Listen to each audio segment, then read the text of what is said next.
সব জায়গায় দেখছি মৃত্যুর আহাজার, যেখানেই তাকাই সেখানেই মৃত্যু। অল্প বয়সের মানুষও মারা যাচ্ছে, বেশি বয়সেরও মানুষ মারা যাচ্ছে। কিন্তু অল্প বয়সে মারা যাওয়াটা খুবই দুঃখজনক। মানুষের হায়াতই অল্প, তাও মানুষের কত বাহাদুরি। মানুষ চিন্তা করবে, এই করবে, সে করবে, ঘর বানাবে, বউ বাচ্চা হবে, কত আশা নিয়ে বুকে থাকে।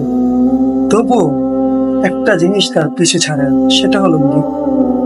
তাও মানুষ এই মৃত্যুকে ভয় করে না, তার রবকে ভয় করে না।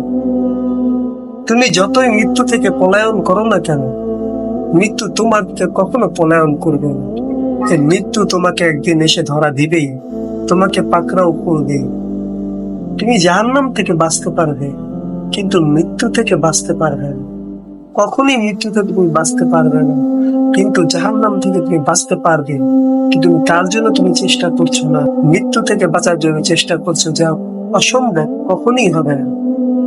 তাই বলি, মৃত্যুকে স্মরণ করো, মৃত্যুর আযাবকে স্মরণ করো, মৃত্যুর ভয়াবহতা স্মরণ করো এবং আল্লাহর দিকে ফিরে আসো। 5 ওয়াক্ত নামাজ পড়ো, তোমার রবের হুকুম মানো, সৎ কাজের আদেশ করো, অসৎ কাজের নিষেধ করো। এটাই তোমার দায়িত্ব।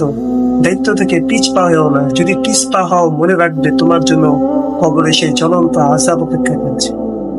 আল্লাহ আমাদের সবাইকে বুঝার তৌফিক দান।